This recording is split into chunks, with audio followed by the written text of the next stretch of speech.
Et s'agissant de cette femme qui allait en mariage, qui n'est jamais tombée enceinte, mais qui n'arrive pas à faire un enfant à son mari. Dans le cas des femmes qui sont avec leur mari, la grossesse ne vient pas. Et comment se passe donc la prise en charge dans ce cas précis?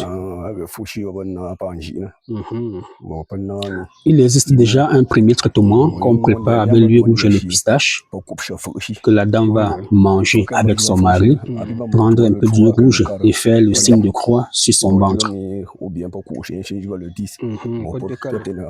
On va aller même jusqu'à modifier la date des règles d'une dame.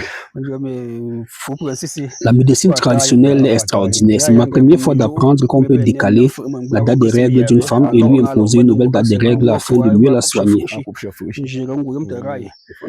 C'est carrément extraordinaire. On te donne un remède qui font venir tes règles, on te fait un bain, tu te laves, après une semaine les règles reviennent encore et ce sont là tes vraies règles. C'est là la date des dernières règles. On a modifié tes règles. Et je dis à Papa Yacouba que nous voyons plusieurs jeunes femmes en ville qui pensent qu'elles sont déjà ménopausées ou préménopausées. Et lorsque nous tentons de leur apporter du soutien, du traitement, elles sont découragées. Pourtant, ici au village, les femmes vont encore en mariage à cet âge-là. Ok, donc.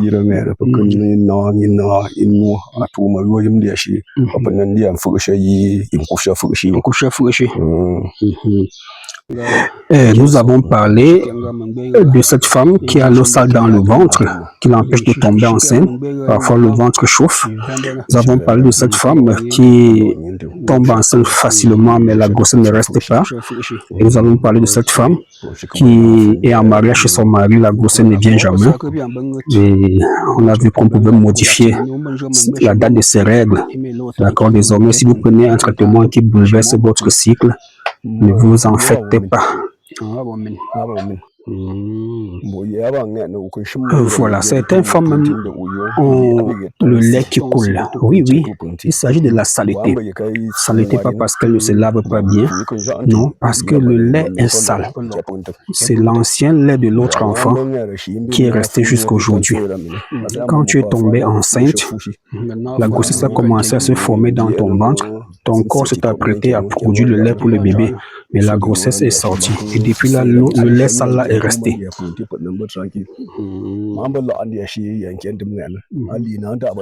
Et quand tes seins coulent comme ça, avec le temps, tu finis par avoir très mal. Et ça peut provoquer des abcès. Donc, on doit préparer un remède que tu dois boire et essuyer tes seins avec pour chasser cette eau, pour chasser ce lait sale qui est resté jusqu'à aujourd'hui, alors que tu n'as plus l'enfant en main. Maintenant, nous allons parler des hommes.